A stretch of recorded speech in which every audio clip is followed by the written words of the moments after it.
So we mentioned that utilitarianism has a lot of problems, even though it might seem like a really good theory.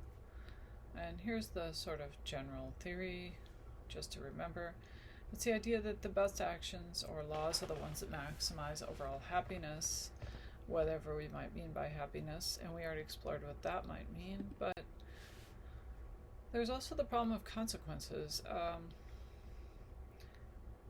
The only consequence that matters to utilitarians is the amount of overall happiness, with everyone's happiness counting equally. Again, this seems like a really good idea, but then we start to think about that we might have other considerations that might matter to us as well.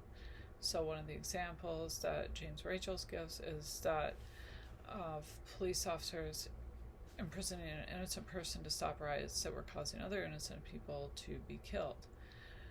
Presumably, the utilitarian is going to endorse this idea that, yeah, okay, if there's more overall happiness, one person in prison's unhappiness is much less of an amount of unhappiness than the happiness caused by the people not being killed by the rioters. But we might think, well, the imprisoned person has rights, and shouldn't that be taken into account? Doesn't that have something to do with it, with what is the right action?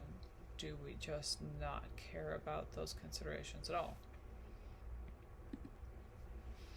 He gives another example of a police officer who uses his authority to take suggestive pictures of a woman and circulate them among his friends. The utilitarian view thinks that, seems to suggest at least, that his friend's happiness and his own need to be weighed against the woman's unhappiness or happiness to determine if his actions are right. But somehow that seems like the wrong approach here. We don't normally think of criminals' happiness in committing a crime as being relevant. But if we're going to take utilitarianism seriously, everyone's happiness is relevant, even people who we might think maybe their happiness isn't relevant in the situation. So again, we might say either that somehow the police officer's happiness doesn't matter in the situation, or that it was wrong because the woman's rights were violated. Utilitarianism doesn't really allow us to do either of those things, so it makes you wonder if there's something missing. There's another example that has to do with friendship. Like if you're going to steal something from your friend, suppose your friend doesn't really like candy. You're going to steal their candy, and losing that candy wouldn't matter that much to them, and it would make you really happy. And they wouldn't have any way of knowing that you took it, and they wouldn't be unhappy by the knowledge of your betrayal. We still seem to think there's something wrong here, that there's something wrong with taking something that belongs to your friend. There's something important about friendship.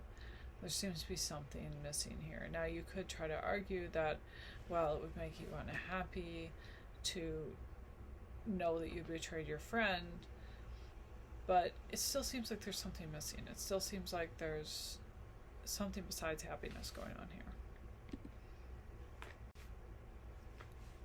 And again, Bentham or a utilitarian could argue that our long-term unhappiness and the knowledge we betrayed our friend would be more important than the momentary happiness of the candy. But again, it seems like there's something missing. And you could argue the pleasure of the friendship is more important, but the friendship wasn't hurt in this example, so at least here that doesn't really work.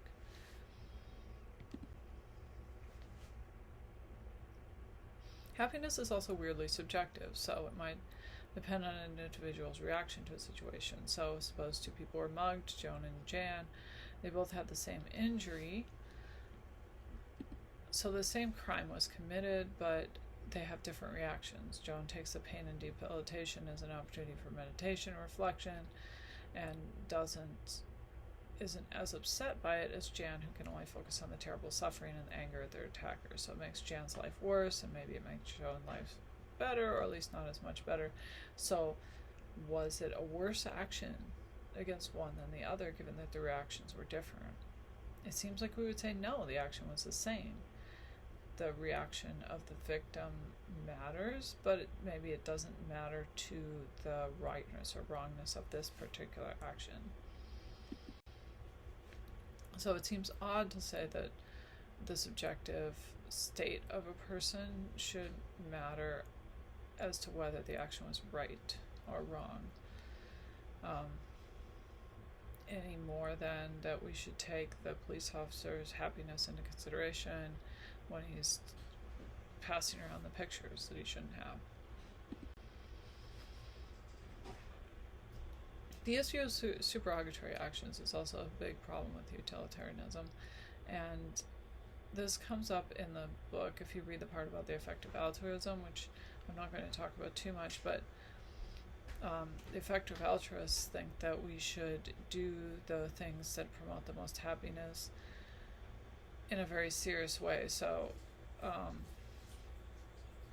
if we can use our money to help somebody in need, we should always do that rather than use it for anything else, which philosopher Peter Singer thinks obligates us to do a lot more than we would normally think is obligation, and we might think it's supererogatory actions. So remember, a supererogatory action, it goes beyond what we're morally obligated to do, but it seems like if every action has to produce the most happiness, then we are morally obligated to do a lot more than we might think. And weirdly, those effective altruists end up arguing for helping people who are very far away from us because we can help them more. And also they end up getting into this idea of long-termism, which means that we should help the people in the future more than we should help the people now, because there'll be more people in the future, and therefore they will we can produce more happiness that way because literally there's more people to make happy. So it ends up having some kinds of strange consequences, and it definitely asks us to do more than we would think. So using the example of being in a restaurant, trying to decide what to order, you have to consider the effects your choice might have on the welfare of animals, but also on the restaurant, the people working in the restaurant. And it becomes really difficult not only to just do normal actions that we don't think about very much, but also to predict.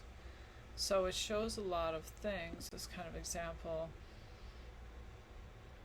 it shows the difficulty of deciding what the most best use of our money is based on the utilitarian calculus, but also the problem that long-termism comes into as well as this utilitarianism in general. How do we know all the consequences of our actions? We can do something we think might promote the most happiness and it might not. And it becomes, especially in the long term, very difficult to predict. So we might think that we've chosen the best action and then 20 years down the line it ends up not being. How do you account for that as a utilitarian? And it turns out to be rather difficult. Also, the idea of friendship and family being prominent in our lives is pretty much ignored by utilitarianism, because you have to produce the most happiness, and everyone's happiness counts equally, which is great in some ways, but it ends up being rather difficult to have friends or family if you're seriously going to follow this view, because you can't prioritize anybody, yourself, your friends, your family, over other people. So if you can use your time or your money or your resources or whatever to help somebody more, then you should do that. If you're choosing between two actions and one's going to produce the most happiness, it doesn't matter whose happiness it is, right? It doesn't matter whether going to your friend's birthday party would make them really happy. You could use the money perhaps to help somebody across the world and give them more happiness, or give more people across the world more happiness. So proximity does not matter, which again seems like a good idea, but it ends up being very difficult in practice. So that's a very short summary of some of the problems with utilitarianism, and we'll get on to some other views that try to do a better job.